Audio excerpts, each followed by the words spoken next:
मध्य प्रदेश की पूर्व मुख्यमंत्री उमा भारती ने भाजपा पर कटाक्ष करते हुए कहा है कि भगवान राम और हनुमान भाजपा के कार्यकर्ता नहीं है। ये किसी संप्रदाय या पार्टी के बंधक नहीं हो सकते।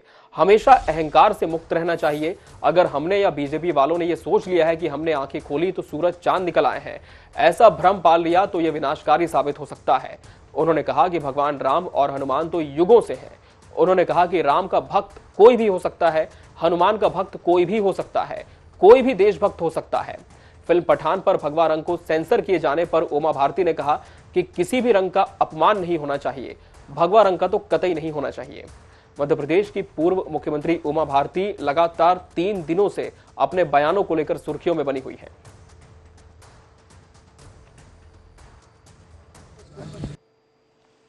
वोट तो भारतीय जनता पार्टी की सरकार का है ना, वो हटा देगा उसको। जरूर हटना चाहिए। किसी भी रंग का अपमान नहीं हो सकता। भगवान रंग का बिल्कुल अपमान भारत बर्दाश्त नहीं करेगा। हमारे भारतीयत्व का प्रतीक है भगवान। सेंसर बोर्ड को उसको हटा देना चाहिए। और कोई संप्रदाय या समुदाय किसी पार्टी का बंधक नहीं हो सकता। भगवान राम और हनुमान भी ये बीजेपी के कार्यकर्ता नहीं है। जब बीजेपी का अस्तित्व नहीं था, जनसंघ नहीं था, पॉलिटिकल सिस्टम नहीं थे, मुगलों का शासन था तब भी हनुमान जी थे, अंग्रेजों का शासन था तब भी हनुमान जी थे, और जब कलयुग के प्रारंभ के पहले द्वापर था तब भी हनुमान जी और राजा रामचंद्र जी थे। अगर हम बीजेपी वालों ने ये भ्रम पाल लिया कि नहीं, सब हमने आंखें खोली तो सूरज चांद निकल आए हैं, तो फिर हमारे लिए विनाशकारी साबित हो जाएगा। तो पूर्व सीएम उमा भारती ने कहा कि भगवा रंग का इसका अपमान नहीं होना चाहिए, लेकिन यह भी कहा कि भगवान किसी पार्टी या संप्रदाय के बंधक नहीं हो सकते। अहंकार छोड़े, नहीं तो विनाशकारी होगा। हमारे साथ इस समय वरिष्ठ कांग्रेस नेता के मिश्रा जी जुड़ चुके हैं। के मिश्रा जी, बहुत स्वागत है आपका INS 24/7 पर। के मिश्रा जी, लगातार 3 दिन हो चुके हैं, हमने पहले भी इस पर आपसे बात की थी कि उमा भारती के जो बयान है, अब ऐसा लगता है कि वो एंटी बीजेपी बयान देने लग गई है, क्योंकि लोधी समाज का कार्यक्रम, फिर कल उनके 10 ट्वीट्स देखिए जिस पर हमने आपसे बात भी की थी, और आज इस पर उन्होंने बयान दिया है कि भाजपा के ही नहीं है राम और हनुमान, बल्कि भगवान सबके हैं। साथ ही ये बात भी कही कि अहंकार को छोड़ना होगा, नहीं तो विनाशकारी होगा। क्या आपको लगता है कि बीजेपी में अब यह अहंकार आ चुका है कि उनकी ही एक वरिष्ठ नेत्री को इसके बारे में खुले मन से बताने की जरूरत पड़ रही है? के मिश्रा जी, देखिएगा, इस बात को स्वीकारने में जी कोई गुरेज नहीं होना चाहिए कि आदरणीय उमा जी के चेहरे पर ही मौजूदा दौर में जो सत्ता के साकेत में नेता घूम रहे हैं जी, उन्हीं के कारण आए थे जी। ये बात है। मगर उमा भारती जी ने जो आज कहा है जी, राम और हनुमान जी को लेकर, ये उन लोगों को आईना दिखाया है जो समझ रहे हैं कि राम और हनुमान उनकी फ्रेंचाइजी हैं जी, और उसका इन 2 भगवानों का उपयोग सिर्फ अपनी आर्थिक और राजनीतिक समृद्धि के लिए ही कर रहे हैं। उमा जी के इस बयान से मैं 100% सहमत हूँ जी। के मिश्रा जी, लेकिन क्या आप मानते हैं अब कि उमा जी अब अपने स्टैंड पर कायम है? उन्हें एक साहसी, नेक दिल इंसान जी और कुशल राजनेता बताया है जी, मगर एक प्रार्थना की है कि आप अपने कथनों पर कायम रहा कीजिए। जी, वे अपने कथन पर कायम रहे तो पूरे मध्य प्रदेश में उनके मुकाबले कोई भारतीय जनता पार्टी का लीडर नहीं है। जी।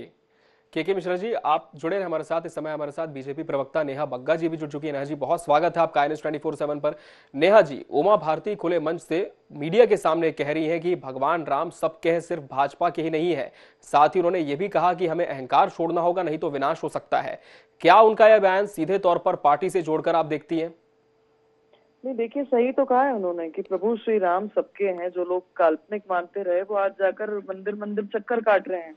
फैंसी ड्रेस के लिए सही, चुनाव की राजनीति के लिए सही, पर आज तो सौभाग्य का दिन आ गया है कि कांग्रेस पार्टी जो हिंदुओं को आतंकवादी कहती थी, सैफरन टेररिज्म गढ़ने का काम करती थी, हिंदुओं को बोको हरम कहा, ISIS कहा, आज वो लोग अगर प्रभु श्री राम को अपना रहे हैं तो ये भारतीय जनता पार्टी के लिए गौरव का विषय है। और मुझे लगता है कि उमा जी ने बिल्कुल सही कहा है कि इसी दृष्टि से कांग्रेस को देखना चाहिए था। अब कांग्रेस में मनमोहन सिंह जी प्रधानमंत्री थे तो उनका बयान हम सबको याद है कि रिसोर्सेस पर अधिकार किसी का है तो केवल एक वर्ग का है, अल्पसंख्यकों का है, जबकि यहाँ पर सबका साथ सबके विकास की बात होती है। तो आज उमा जी ने जिस बात को कहा है ये तो भारतीय जनता पार्टी जनसंघ के समय से कह रही है, इसमें कुछ नया नहीं है। जी, के मिश्रा जी, नेहा बग्गा जी कह रहे हैं कि उमा भारती जी ने तो बिल्कुल सही कहा है, तो फिर कांग्रेस को इस पर ऐतराज क्यों? जी देखिएगा जी, यह बात भी सिर्फ नेहा जी को स्वीकारना चाहिए। एक अच्छी सुलझी हुई नेता है वे, उन्हें इस बात को स्वीकारना चाहिए कि क्या उमा भारती जी के चेहरे पर भारतीय जनता पार्टी के मौजूदा नेता सत्ता में नहीं आए थे? आज उन्हें हाशिए पर क्यों खड़ा कर दिया है? और उमा जी और नेहा जी, कम से कम आप तो भाजपा में बहुत पढ़ी लिखे समझदार नेता हैं, आप लगातार झूठ क्यों बोलती है? मनमोहन सिंह जी ने कब कहा था कि राम का अस्तित्व नहीं है? और आप यदि कह रही आप तो राम सेतु का अस्तित्व ही स्वीकार रही है आपकी सरकार केंद्र में, उसको लेकर आप क्या कहेंगी? जी मनमोहन सिंह जी का मैं फिर आपसे प्रार्थना कर रहा हूँ, एक दिन मैंने आपसे और कहा था कि वो क्लिपिंग जो डॉक्टर गोविंद सिंह जी ने कही थी वो आप मुझे उपलब्ध करा दे, आपने नहीं कराई और फिर आप फोन बंद करके चलिए। तो कहीं ना कहीं उमा भारती के इस बयान को बीजेपी ये मान रही है कि उन्होंने इस संदर्भ में कहा है, सबके संदर्भ में कहा, और इसमें किसी भी तरह का एतराज नहीं होना चाहिए। आप दोनों मेहमानों का बहुत बहुत शुक्रिया हमसे इस खबर पर जुड़कर अपनी बात रखने के लिए।